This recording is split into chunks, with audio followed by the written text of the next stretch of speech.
Hello students, welcome back to your own learning platform Vedika commerce classes. आज इस class के अंदर हम डिफरेंशिएट करने जा रहे हैं जॉइंट स्टॉक कंपनी को और पार्टनरशिप कंपनी को। ठीक है, अब दोनों ही केस में बहुत सारी चीजें होती हैं जो सिमिलर होती हैं और बच्चों को नॉर्मली कंफ्यूज कर देती हैं कि ये पार्टनरशिप एक्ट के अंदर आएगा, ये इसको पार्टनरशिप फर्म बोलेंगे या फिर हम इसको कंपनी बोलेंगे। ठीक है, तो ये सब कॉन्सेप्ट हम यहाँ पे क्लियर करेंगे बेटा, और आपके एमसीक्यू के लिए ये बहुत इंपॉर्टेंट टॉपिक है। बिना स्किप किए इस वीडियो को एंड तक देखना, आपके बहुत सारे कॉन्सेप्ट यहाँ पे क्लियर होंगे बेटा, और बहुत सारे क्वेश्चंस एमसीक्यू के लिए यहाँ पे प्रिपेयर होंगे। So without wasting time let's start. सबसे पहले हमारे पास आता है फॉर्मेशन। फॉर्मेशन का मतलब क्या होता है? फॉर्मेशन मीन्स किसी भी चीज का बनना। अब यहाँ पे हम कंपनी पढ़ रहे हैं, फर्म पढ़ रहे हैं, तो फर्म का बनना, कंपनी का बनना। ठीक है, अब उस केस में अगर हम जॉइंट स्टॉक कंपनी की बात करते हैं तो जॉइंट स्टॉक कंपनी में कैसे बनती है कंपनी? ऐसे ही तो नहीं बन जाती है कि चलो हम लोग मिलके बिजनेस स्टार्ट कर देते हैं, कंपनी स्टार्ट कर देते हैं, तो वो कंपनी नहीं बनती है। उस केस में कंपनी को पहले रजिस्टर कराना पड़ता है, और रजिस्ट्रेशन किस एक्ट के अंदर होगा? As per company act. ठीक है, और कंपनी एक्ट आप कौन सा कर रहे हो? 2013। ठीक है, तो एज पर कंपनी एक्ट 2013 या इससे पहले जो भी कंपनी एक्ट थे, तो हमेशा कंपनी तभी स्टार्ट होगी जब उसका रजिस्ट्रेशन हो जाएगा। ठीक है, दूसरी तरफ अगर हम पार्टनरशिप फॉर्म स्टार्ट करने जा रहे हैं तो उसके लिए तो जरूरी नहीं है रजिस्ट्रेशन कराना। फिर क्या होगा? 2 लोग 4 लोग मिले और स्टार्ट कर दिया, चलो ठीक है पार्टनरशिप फर्म स्टार्ट कर लेते हैं, थोड़ा पैसा तुम लगा लेना, थोड़ा पैसा हम लगा लेंगे और बिजनेस को स्टार्ट कर देते हैं। तो वो तो ऐसे ही हो जाएगा। और उसके लिए भी बेटा बीच में डिस्प्यूट्स ना हो, इसके लिए एक एग्रीमेंट चाहिए होता है जिसपे दोनों ही पार्टनर्स या जितने भी पार्टनर्स मिलकर बिजनेस स्टार्ट करने जा रहे हैं उन सबके सिग्नेचर होते हैं। ठीक है, तो यहाँ पे किस बेस पे स्टार्ट हो जाएगी?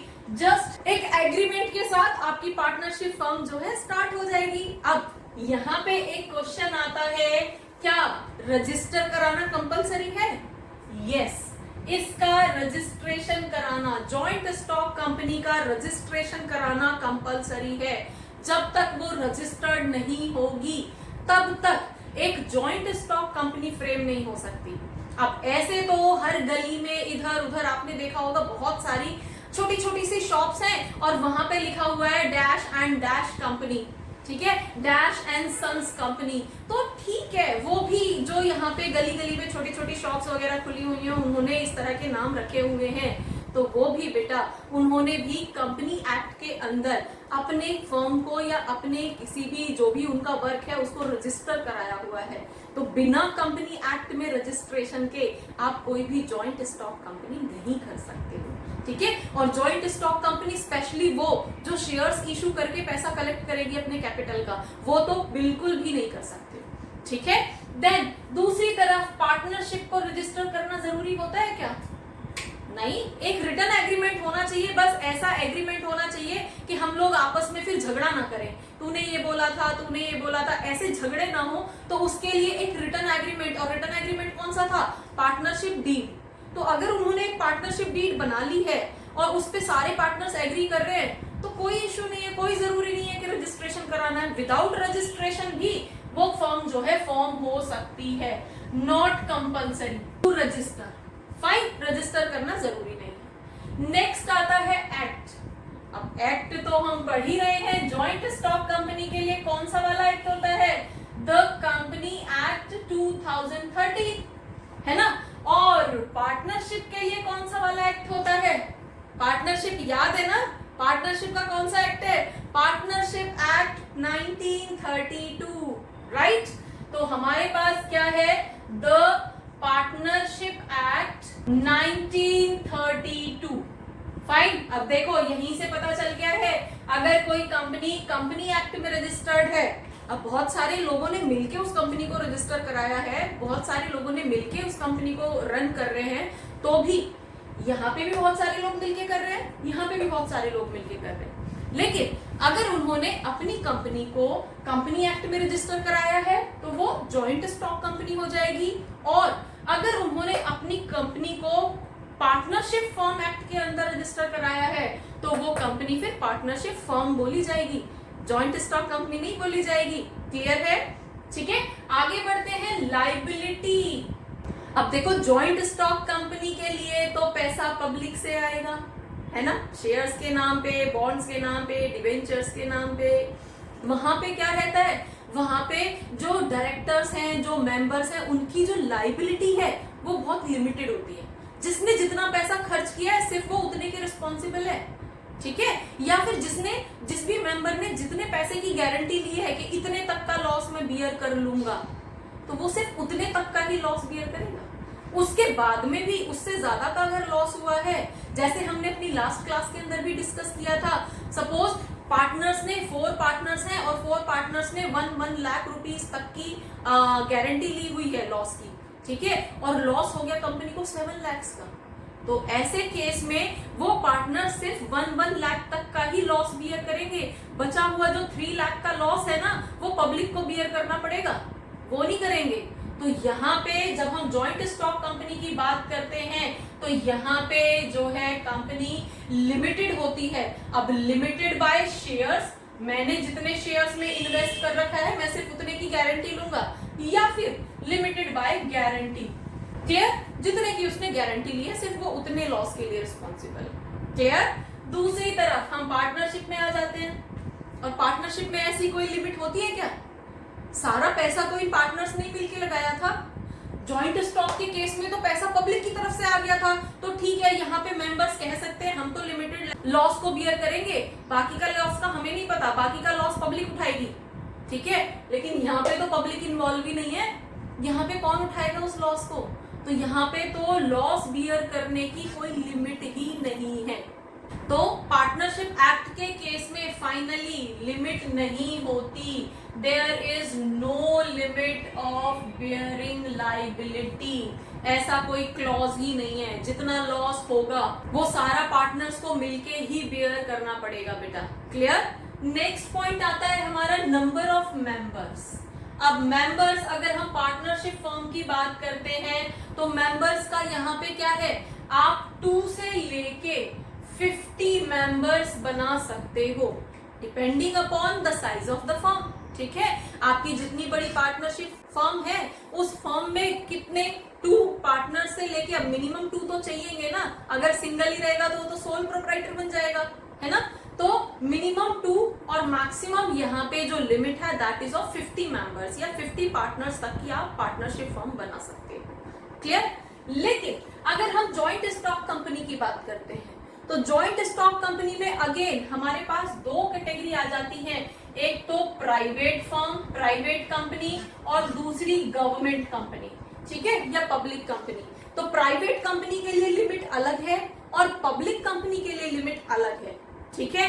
इस तरह के क्वेश्चन आपसे एमसीक्यू में पूछे जा सकते हैं कि प्राइवेट कंपनी के अंदर मैक्सिमम मेंबर्स कितने हो सकते हैं, गवर्नमेंट कंपनी के अंदर मैक्सिमम या मिनिमम नंबर्स ऑफ मेंबर्स कितने हो सकते हैं, तो वो आपसे एमसीक्यू की फॉर्म में पूछा जा सकता है।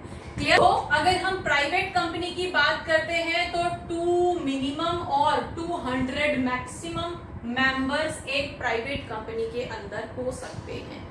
क्लियर? और अगर हम गवर्नमेंट कंपनी की बात करते हैं तो मिनिमम 7 और मैक्सिमम तो कुछ लिमिट ही नहीं है, there is no limit of members in government company. Fine, तो अगर गवर्नमेंट कंपनी है, गवर्नमेंट कंपनी मतलब पब्लिक कंपनी है जिसके अंदर मैक्सिमम फंडिंग जो है वो गवर्नमेंट की तरफ से हो रखी है, तो ऐसी कंपनी के अंदर कितने मेंबर्स होंगे, ऐसी कोई लिमिट नहीं है।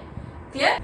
और एक और चीज बच्चे, यहाँ पे एम्प्लॉइज इंक्लूडेड नहीं है, एम्प्लॉइज के अलावा मेंबर्स की बात कर रहे हैं हम, तो एम्प्लॉइज के अलावा 2 से लेकर 200 मेंबर्स तक एक प्राइवेट कंपनी के अंदर हो सकते हैं। डन?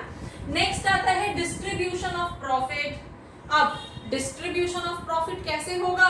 अगर हम जॉइंट स्टॉक कंपनी की बात करते हैं तो इन्होंने तो अपने शेयर्स खरीदे हुए ना, शेयर्स की फॉर्म में पैसा लगा रखा है, इन्वेस्ट कर रखा है, तो उसी फॉर्म में उन्हें जो भी पर शेयर रिटर्न होगा उसी के अकॉर्डिंग उनको उतना पैसा रिटर्न में मिल जाएगा।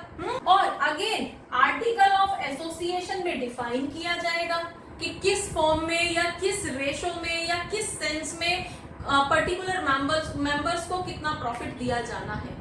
क्लियर? तो यहाँ पे जो भी पैसा मेंबर्स ने इन्वेस्ट कर रखा है उनको उनकी शेयर होल्डिंग के अकॉर्डिंग पैसा प्रॉफिट की फॉर्म में डिस्ट्रीब्यूट किया जाएगा, और जो कि आर्टिकल ऑफ एसोसिएशन में मेंशन होगा। डन? दूसरी तरफ अगर हम पार्टनरशिप फॉर्म की बात करते हैं तो पार्टनरशिप फॉर्म में प्रॉफिट कैसे बढ़ता है?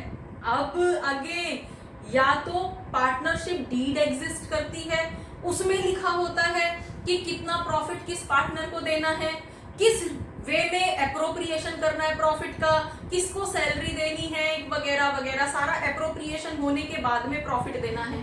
ठीक है? तो या तो आपकी यहाँ पे पार्टनरशिप डीड एग्जिस्ट करती है, ठीक है, या फिर अगर पार्टनरशिप डीड नहीं है तो सारे पार्टनर्स में उस प्रॉफिट को इक्वली डिस्ट्रीब्यूट कर दिया जाता है। याद है ना पार्टनरशिप एक्ट? चलिए नेक्स्ट आ जाते हैं ऑडिट। अब अगर हम जॉइंट स्टॉक कंपनी की बात कर रहे हैं, ऑडिट का मतलब क्या होता है बेटा? ऑडिट का मतलब होता है चेकिंग ऑफ डॉक्यूमेंट्स। अब जो कंपनी शेयर्स इशू कर रही है, पब्लिक से पैसा मंगा रही है अपनी कंपनी को रन करने के लिए, मतलब कंपनी अपनी चलानी है और पैसा पब्लिक का इन्वेस्ट करना है, तो यहाँ पे तो फ्रॉड के केसेस ज्यादा हो सकते हैं ना, है ना? तो उस केस में फ्रॉड ना हो उसके लिए जरूरी होता है कि कोई भी कंपनी जो है उसका टाइमली ऑडिट होता रहे।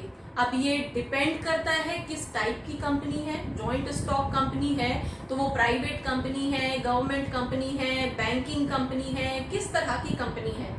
ठीक है तो सब कंपनी ना। जॉइंट स्टॉक कंपनी किसको बोला जाता है? जो शेयर्स इशू कर रही है। तो शेयर्स इशू तो बैंकिंग कंपनी के भी हो सकते हैं, इंश्योरेंस कंपनी के भी हो सकते हैं, किसी के भी हो सकते हैं। तो वो सारी कंपनीज जो है जॉइंट स्टॉक कंपनी बोली जाती है। क्लियर? तो ऐसे केस में फ्रॉड न हो इसके लिए इन कंपनीज के लिए जरूरी होता है ऑडिट करना। एनुअल बेसिस पे इंटरनल ऑडिट होता है। इंटरनल ऑडिट मतलब कंपनी के ही लोग ऑडिट करते हैं। ऑडिट करते हैं मतलब अपने डॉक्यूमेंट्स को चेक करते हैं कि हमसे कोई मिस्टेक तो नहीं हो गई है ना? वाउचर्स वगैरह होते हैं ना, 11th क्लास में पढ़ा था वाउचर्स और आपके रिसीट वगैरह जिनसे आप क्रॉस चेक करते हो, पढ़ा था ना? तो उनके थ्रू वो चेक करते हैं अपनी सारी एंट्रीज वगैरह को, audit, that is called audit. और कुछ कंपनीज लाइक इन्हीं जॉइंट स्टॉक कंपनीज के लिए, कुछ कंपनीज के लिए डिसाइडेड होता है कि हर 3 साल में कंपलसरी है कि बाहर से एक्सटर्नल ऑडिटर आएगा और वो चेक करेगा आपके डॉक्यूमेंट्स को। ठीक है? तो वो डिपेंड करता है कंपनी टू कंपनी, लेकिन इन कंपनीज के लिए ऑडिट होना कंपलसरी है। क्लियर? अब यहाँ पे पार्टनरशिप के अंदर ऑडिटिंग की जरूरत है? 4-5 पार्टनर्स हैं, मिलके बिजनेस कर रहे हैं, खुद ही चेक कर लेंगे, है ना? उसने कितना प्रॉफिट लिया वैसे ही इतनी नजर रहती है लोगों पे कि वो क्या कर रहा है, वो कितना प्रॉफिट अर्न कर रहा है, वो कितना प्रॉफिट निकाल रहा है, वो कितना पैसा बिजनेस से निकाल रहा है, कितना पैसा डाल रहा है। तो वो तो खुद की ही मीन्स उनकी आपस में ही काफी स्ट्रॉन्ग वॉच रहती है ना? तो जरूरी नहीं है बाहर वाले को बुलाना चेक करने के लिए। तो यहाँ पे नॉट कंपल्सरी, है ना? चलिए नेक्स्ट, मैनेजमेंट। अब इसका मैनेजमेंट कौन है, इसका ओनर कौन है? जॉइंट स्टॉक कंपनी के अंदर मैनेजमेंट को हैंडल करने के लिए डायरेक्टर अपॉइंट किया जाता है। अब यहाँ पे कौन मैनेज करेगा? पार्टनरशिप फॉर्म के अंदर कौन मैनेज करेगा? पार्टनर्स खुद ही मैनेज कर लेंगे, उन्हें किसी लीडर की जरूरत नहीं है। फाइन। तो अब यहाँ पे हो सकता है कि एक पार्टनर सारा काम संभाल रहा हो, सब कुछ मैनेज कर रहा हो सकता है कि 2 पार्टनर मिलके कर रहे हो सकता है सारे पार्टनर्स मिलके कर रहे हो, कोई फर्क नहीं पड़ता। ठीक है? तो यहाँ पे खुद पार्टनर्स ही खुद ही मैनेज कर लेते हैं पार्टनर्स अपने बिजनेस को, उन्हें किसी दूसरे बंदे की जरूरत नहीं है, उन्हें किसी हेड की जरूरत नहीं है। Clear? Next, transfer of shares. अब ट्रांसफर ऑफ शेयर्स अगेन 2 तरह की कंपनी है, public company and private company. तो पब्लिक कंपनी में यस शेयर्स ट्रांसफर हो सकते हैं, प्राइवेट कंपनी में भी शेयर्स ट्रांसफर होते हैं, लेकिन as per article of association. तो यहाँ पे ट्रांसफर अगर हम कंपनी एक्ट की बात करते हैं तो कंपनी एक्ट के थ्रू प्राइवेट कंपनी के अंदर शेयर्स इशू नहीं होते। ठीक है? ये कंपनी का इंडिविजुअली आर्टिकल ऑफ एसोसिएशन है जो डिफाइन करता है कि कंपनी के शेयर को ट्रांसफर किया जा सकता है या नहीं किया जा सकता। क्लियर? दूसरी तरफ यहाँ पे इनके तो शेयर्स ही नहीं होते, पार्टनरशिप फर्म के तो शेयर्स ही नहीं है। अगर शेयर्स इशू करेगी तो जॉइंट स्टॉक कंपनी बन जाएगी, है ना। पार्टनरशिप फर्म क्यों है वो? क्योंकि इसने अभी तक शेयर इशू नहीं किए और मिलके काम कर रहे हैं। अब देखो काम तो सारे मोर और लेस सिमिलर ही है ना दोनों के, लेकिन इसको पार्टनरशिप क्यों बोला जा रहा है, पार्टनरशिप फर्म क्यों बोला जा रहा है? क्योंकि ये शेयर्स नहीं इशू कर रही है। यही लोग मिलके अगर शेयर्स इशू करेंगे तो इन्हें अपने आप को कंपनी एक्ट 2013 में रजिस्टर करवाना पड़ेगा, और जैसे ही ये इस एक्ट में रजिस्टर करवाएंगे तो ये तो खुद ही जॉइंट स्टॉक कंपनी बन जाएंगे। क्लियर? तो यहाँ पे शेयर्स होते ही नहीं है।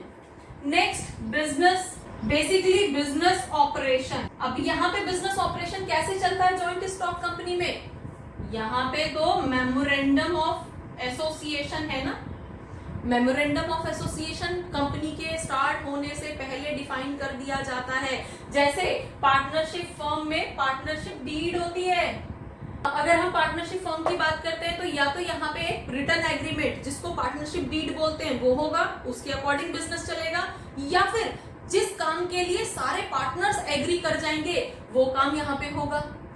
यहाँ पे भी कुछ ऐसी तरह का है मेमोरेंडम ऑफ एसोसिएशन।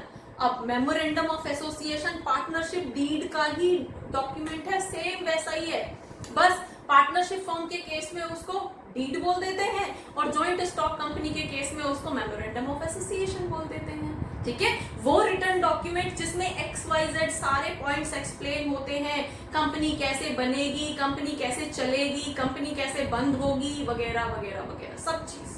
क्लियर? तो उसके अकॉर्डिंग बिजनेस चलता है। Next, winding up. अब कंपनी की वाइंडिंग अप होगी, वाइंडिंग अप मतलब कंपनी बंद होगी। इन केस कंपनी को वाइंड अप करने की कंडीशन आ जाती है, खत्म करने की नौबत आ जाती है, तो उस टाइम पे क्या होगा? जब जॉइंट स्टॉक कंपनी के अंदर MOA के थ्रू ही सारा बिजनेस चल रहा था, मेमोरेंडम ऑफ एसोसिएशन के थ्रू ही चल रहा था, तो वाइंड अप भी तो इसी के अकॉर्डिंग ही होगा, एज पर कंपनी एक्ट। ठीक है, तो आपके पास एज पर कंपनी एक्ट 2013 के अकॉर्डिंग ही उसमें जो भी लिखा हुआ होगा कि वाइंड अप करते टाइम ये फॉर्मेलिटीज करनी है, वो सेम यहाँ पे अप्लाई हो जाएगा। लेकिन अगर हम पार्टनरशिप फर्म की बात कर रहे हैं, यहाँ पे आपके पास कुछ पार्टनर्स हैं। अब अगर वो अपनी लाइबिलिटीज को पे ऑफ करने की कैपेबिलिटी नहीं रखते हैं, अब कंपनी को नॉर्मली वाइंड अप करने की जरूरत कब पड़ती है? जब लाइबिलिटीज ज्यादा हो गई है और एसेट फर्म के पास है नहीं। वही तो सिचुएशन आती है ना जब अपनी कंपनी को बंद करना पड़ता है। तो उस केस में अगर पार्टनर्स अपनी लाइबिलिटीज को पे ऑफ करने लायक नहीं है तो यहाँ पे वो अपने आप को इंसॉल्वेंट डिक्लेयर कर देते हैं और यहाँ पे इंसॉल्वेंसी एक्ट अप्लाई हो जाता है। इसका मतलब है पार्टनर्स सारे इंसॉल्वेंट हो गए, वो अब लाइबिलिटी पे नहीं कर पाएंगे। क्लियर? तो इंसॉल्वेंसी एक्ट कहाँ पे अप्लाई होता है? पार्टनरशिप फर्म में। और जॉइंट स्टॉक कंपनी कैसे वाइंड अप होती है? सेम अपने कंपनी एक्ट के अकॉर्डिंग। क्लियर? अब स्टेबिलिटी की बात करते हैं। Joint stock company is more stable. More stable का क्या मतलब है? अगर कोई भी पार्टनर आए जाए, जिसने स्टार्ट किया था उसकी डेथ हो गई, या फिर जो मेंबर्स हैं, कोई मेंबर नया आ रहा है, कोई मेंबर जा रहा है, इस तरह की कोई भी कंडीशन होती है तो भी ये कंपनी बंद नहीं होती। लोग आते रहते हैं, जाते रहते हैं, कंपनी बंद नहीं होती। ठीक है, तो ये ज्यादा स्टेबल है। और दूसरी तरफ अगर हम पार्टनरशिप फर्म की बात करते हैं तो सपोज दो ही पार्टनर्स ने मिलकर बिजनेस बनाया था, है ना, और उनमें से एक की डेथ हो गई तो वो तो उसकी तो आइडेंटिटी बदल जाएगी एकदम से, है ना। वो तो पार्टनरशिप फर्म से एकदम से सोल प्रोप्राइटरशिप में आ जाएगी, अकेला ही रह गया ओनर, तो उसका तो एग्जिस्टेंस ही चेंज हो जाएगा, है ना। तो ऐसे केस में अगर कोई पार्टनर एक्सपायर होता है, रिटायर होता है, ऐसे केस में पार्टनर्स के रूल रेगुलेशंस, किस पार्टनर को कितना प्रॉफिट, उनका प्रॉफिट शेयरिंग, उनकी लाइबिलिटी शेयरिंग, सब कुछ चेंज हो जाती है। ठीक है, एक पार्टनर के आने से या जाने से। तो इस केस में ये कंपैरेटिवली लेस स्टेबल होती है। तो partnership firm is comparatively less stable then joint stock company. Clear? अब इसके अंदर बहुत सारे ऐसे पॉइंट्स हैं बेटा जो एमसीक्यू की फॉर्म में आपसे पूछे जा सकते हैं। मोर और लेस सारे ही पॉइंट्स हैं जो एमसीक्यू की फॉर्म में आपसे पूछे जा सकते हैं। तो hopefully joint stock company and partnership firm के अंदर मेनली क्या क्या डिफरेंसेस होते हैं आपको समझ आया होगा। For more keep watching, keep learning. Thank you.